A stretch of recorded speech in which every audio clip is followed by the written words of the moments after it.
Assalamualaikum warahmatullahi wabarakatuh. Perkenalkan, nama saya Fani Hanafi Edita Pratiwi dengan NIM 230202251300087.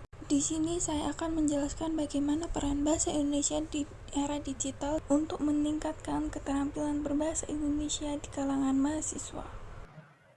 Pernah nggak sih kalian sadar kalau sekarang kita lebih menulis dengan kata-kata singkat? Contohnya, atau mencampur bahasa Indonesia dengan bahasa asing. Bahkan saat mengerjakan tugas kuliah, tanpa kita sadari, kebiasaan berbahasa ini di media sosial perlahan memengaruhi cara kita berkomunikasi di dunia nyata. Di era digital seperti sekarang, bahasa Indonesia menghadapi tantangan yang cukup besar. Di satu sisi, bahasa terus berkembang mengikuti zaman. Namun, di sisi lain, kita juga memiliki tanggung jawab untuk tetap menjaga penggunaan bahasa Indonesia yang baik dan sesuai dengan konteksnya. Melalui video ini, saya ingin mengajak kita semua untuk melihat lebih jauh bagaimana posisi bahasa Indonesia di era digital sekarang, serta peran kita sebagai mahasiswa dalam menjaga kualitas dan martabatnya. Di era digital seperti sekarang, bahasa Indonesia mengalami banyak sekali perubahan yang sangat cepat. Media sosial, aplikasi pesan singkat, dan berbagai platform digital membuat cara kita berkomunikasi menjadi lebih singkat, tepat, cepat, dan cenderung santai. Saya yakin hampir semua dan setiap hari kita menggunakan bahasa Indonesia versi singkat, penuh singkatan, atau bahkan bercampur dengan bahasa asing. Fenomena ini sudah menjadi bagian dari kehidupan kita sehari-hari, terutama di kalangan generasi muda dan mahasiswa. Pada dasarnya, bahasa memang bersifat dinamis, bisa berubah-ubah. Bahasa akan selalu berkembang mengikuti zaman, teknologi, dan kebutuhan penggunanya. Oleh karena itu, munculnya bahasa gaul, singkatan, atau istilah baru sebenarnya bukan sesuatu yang menjadi masalah. Namun, permasalahan mulai muncul ketika kita tidak lagi mampu membedakan kapan harus menggunakan bahasa santai dan kapan harus menggunakan bahasa formal. Tanpa disadari, kebiasaan berbahasa di media sosial sering terbawa ke ranah akademik dan profesional. Saya pribadi mulai sering menjumpai tugas kuliah, laporan praktikum, atau bahkan presentasi yang menggunakan bahasa yang tidak bagus. Mulai dari menggunakan kata enggak atau menggunakan kata contohnya udah, kan seharusnya sudah. Hingga pencampuran istilah asing tanpa penyesuaian. Bahkan terkadang struktur kalimatnya pun kurang efektif dan sulit dipahami. Padahal di dalam dunia akademik, bahasa memiliki peran yang sangat amat penting. Bukan hanya menjadi alat komunikasi, tapi juga alat untuk berpikir. Bahasa yang baik dan benar membantu kita menyampaikan gagasan secara runtut dan logis.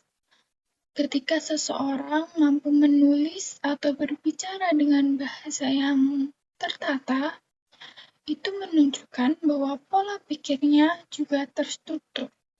Sebaliknya, jika bahasa yang digunakan tidak jelas, maka pesan yang disampaikan pun menjadi kafur.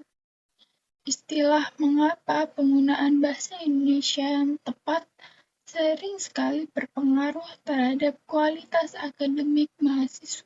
Selain berdampak pada dunia akademik, penggunaan bahasa Indonesia juga berpengaruh pada dunia profesional. Di dunia kerja, kemampuan berbahasa yang baik menjadi salah satu indikator profesionalitas seseorang. Surat resmi, laporan kerja, proposal, hingga komunikasi formal lainnya menuntut penggunaan bahasa Indonesia yang sesuai dengan kaidah. Jika sejak mahasiswa kita tidak terbiasa menggunakan bahasa yang baik, maka hal ini bisa menjadi kendala di masa depan. Lebih jauh lagi, bahasa Indonesia memiliki peran penting sebagai identitas bangsa. Bahasa Indonesia bukan hanya alat komunikasi, tapi juga simbol persatuan dan jati diri nasional kita.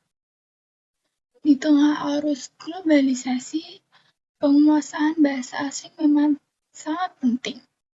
Namun, hal tersebut tidak seharusnya membuat kita meremehkan bahasa Indonesia. Mengutamakan bahasa Indonesia tidak berarti menolak bahasa asing, melainkan menempatkannya secara proporsional sesuai dengan apa yang kita lakukan. Saya melihat adanya kecenderungan sebagai orang merasa lebih modern atau intelektual ketika mencampur bahasa Indonesia dengan bahasa asing.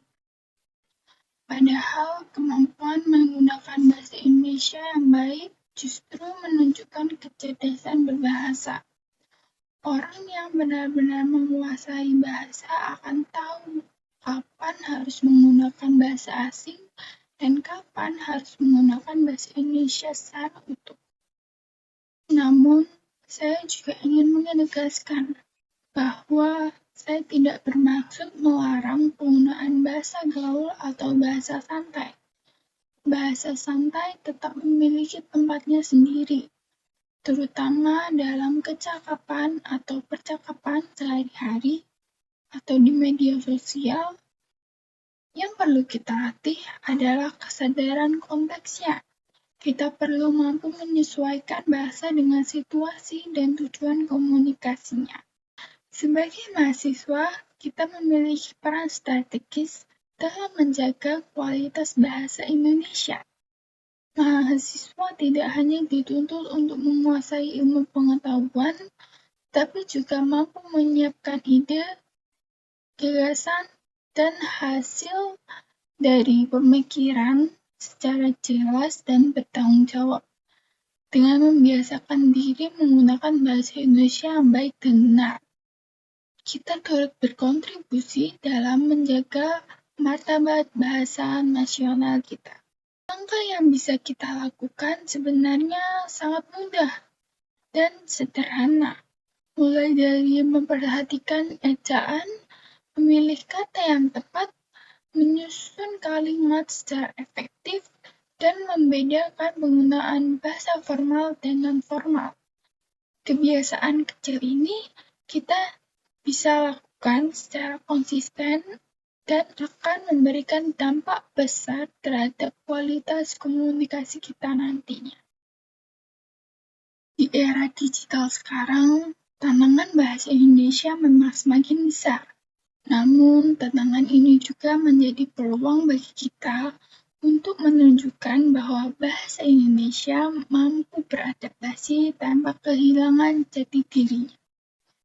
Dengan sikap yang bijak, kita bisa tetap mengikuti perkembangan zaman sekaligus menjaga kaidah dan nilai bahasa Indonesia.